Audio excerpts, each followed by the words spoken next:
A pleasure to meet y'all at last, and welcome back to films I should have talked about years ago. Now, for films I should have talked about years ago, season 2 to be more specific, we're going to be taking a look at a rather unknown, or at least lesser known film from Universal itself. 1991's Backdraft. Yep, a pyromaniac film that many of us remember only because it was an obscure, very obscure hit that happened only in 91. It did not perform as good as many other Universal picks out there, like King Kong, Jaws, Jurassic Park, Back to the Future, etc. But of course, Backdraft's introduction sure was something different. It is in fact one of those that relates to fire, search and rescue, etc., that has to do with teamwork and hero work. Any of those typical cliches would necessarily fit into it because at the time of its release, there were several things that had come around. The likes of a Fisher-Price toy line known as Rescue Heroes had come out by this point in time, and not to mention Fireman Sam, which was introduced in 1987, and then, of course, with another very old school thing out there, and also very rare and obscured, Emergency. This series, especially, was what I really liked the most about this exact sort of genre that relates to fire, search and rescue, hero work, and whatnot. But what Backdraft did was something very different. It utilized the typical theming surrounding the horrors of pyromania. And what I simply mean by that is that what this film entitles to is simply the undeniably horrific, terrifying work of your everyday arsonist. And in this exact case, what the likes of Kurt Russell, Robert De Niro, Donald Sutherland, and all that good stuff comes down to, we got ourselves Backdraft. This Universal pick, I sure tell you, I really do love it in comparison to most other films. I probably wouldn't like it as much as the likes of Jaws, Jurassic Park, or even Back to the Future. But it really does hold up in so many different ways. And I could sure tell you, apart from the acting cast that I have mentioned earlier, plus other notable actors have shown up as well, you also got yourself a pretty unique plot. Basically, it begins with a flashback scene that takes place in the early 70s. A young kid known as Stephen McAfee is in fact entitled to work as a firefighter one day, just like what had happened with his family.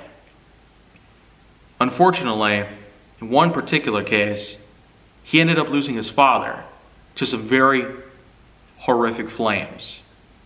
And these weren't just any flames that showed up either. These are flames that were supposedly caused by a typical kitchen or house fire on a high-rise building.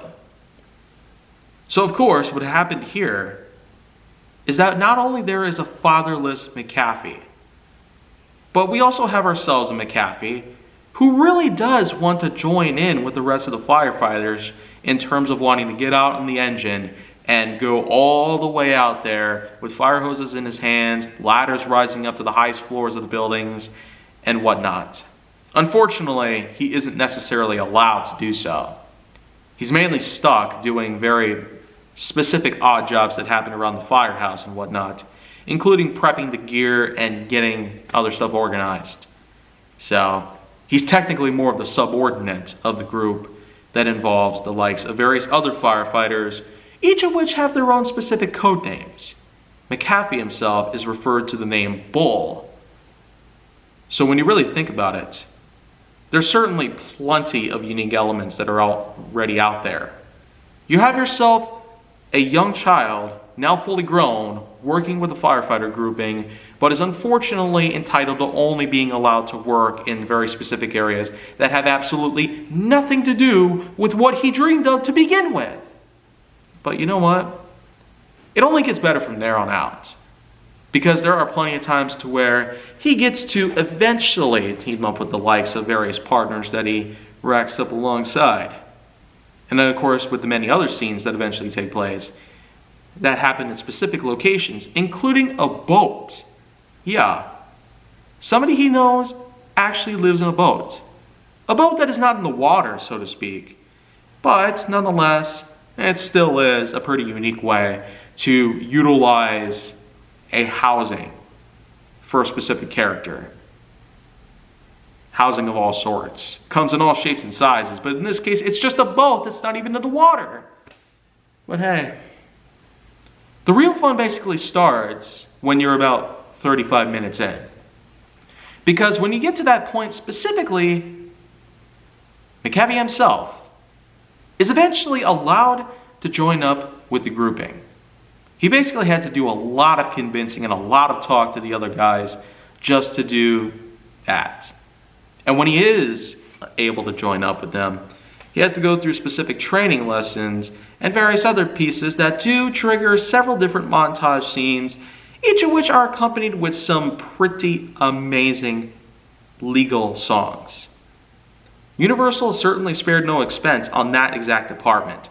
They essentially paid a lot of money towards royalties to license very specific songs for this film. And this film has a pretty huge soundtrack. Very big, indeed. Lots of different artists and bands are incorporated. One of which that I remember the most was Bruce Hornsby. They actually have several songs from Bruce Hornsby's lineup in this movie itself. Songs like, Set Me in Motion, for example. And then, of course, there's The Show Goes On, and then with the likes of other artists and bands that they added into the soundtrack. It's really no wonder why Universal is now as huge as possible. They're able to license millions of songs at this point, with all the money that they've gained from over 100 years of hard work. So, at the end of the day, what happens here at this point in the film, 35, 40 minutes in, is that they actually meet up with an arsonist. A literal pyromaniac is out in prison.